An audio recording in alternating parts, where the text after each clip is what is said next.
Welcome back to our series, The Mexican-American War on History, with Herodotus.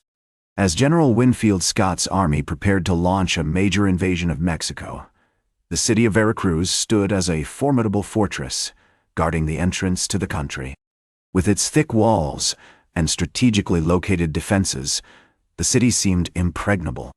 However, Scott was determined to capture it, knowing that it would provide a crucial foothold for his army's advance into the Mexican interior. On March 9, 1847, Scott's troops landed at Colado Beach, just south of Veracruz, and began to establish a solid defensive position.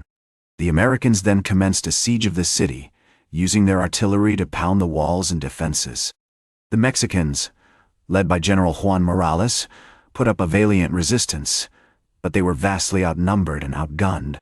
As the siege dragged on, Scott's troops began to suffer from the harsh conditions, including sweltering heat, inadequate supplies, and the threat of disease. However, the general remained resolute, knowing that the capture of Veracruz was essential to his overall strategy. On March 29, 1847, after nearly 3 weeks of bombardment, the city's defenses began to weaken, and Morales requested a surrender. The fall of Veracruz marked a significant turning point in the war, as it gave Scott's army a crucial foothold on Mexican soil, and paved the way for their advance into the interior.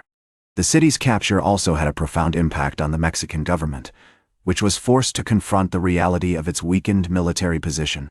As Scott's troops regrouped and prepared to march towards Mexico City, they faced numerous challenges, including treacherous terrain, guerrilla warfare, and the threat of disease. However, the general remained confident in his army's abilities, knowing that they had the training, discipline, and firepower to overcome any obstacle.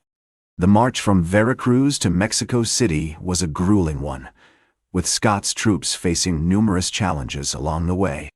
They had to navigate treacherous mountain passes, cross raging rivers, and fight off fierce attacks from Mexican guerrillas.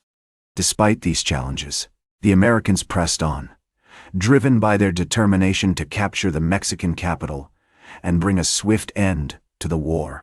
On April 18, 1847, Scott's troops clashed with a large Mexican army led by General Antonio Lopez de Santa Anna at the Battle of Cerro Gordo. The battle was intense and bloody, with both sides suffering heavy casualties. However, the Americans emerged victorious, thanks in part to their superior artillery and tactical discipline. The victory at Cerro Gordo marked another significant milestone in Scott's campaign, as it cleared the way for his army's advance towards Mexico City. As the Americans marched deeper into the Mexican interior, they encountered increasingly fierce resistance from guerrilla fighters and irregular troops. However, Scott remained focused on his goal, knowing that the capture of the capital was essential to achieving a decisive victory. As we conclude our exploration of Scott's invasion, it is clear that this period was marked by significant challenges and triumphs. The capture of Veracruz, the march to Mexico City, and the battles along the way all contributed to a dramatic and bloody chapter in the history of the Mexican-American War. That's all for today. Join us next time on History with Herodotus as we continue our series on the Mexican-American War with Episode 8, The Mexico City Campaign.